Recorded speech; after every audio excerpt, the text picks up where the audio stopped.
अब हम मटेरियल की एक बेहद ही इंपॉर्टेंट प्रॉपर्टी को समझेंगे जिसे फॉस्फोरोसेंस कहते हैं।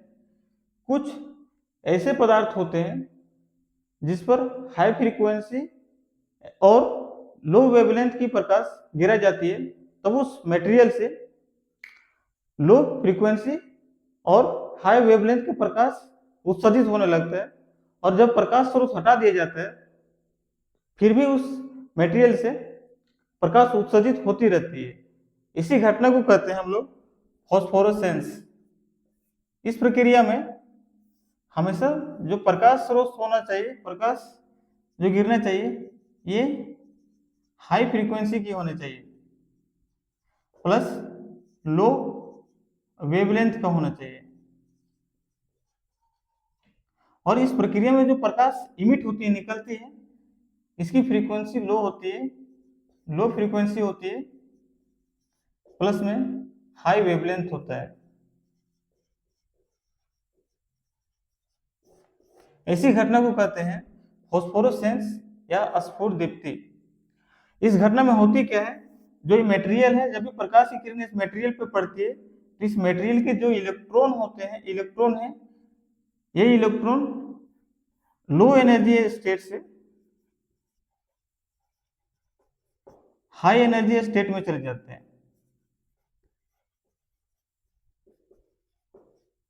और जब लाइट की सोर्स हटा दी जाती है तब इलेक्ट्रॉन फिर से हाई एनर्जी स्टेट से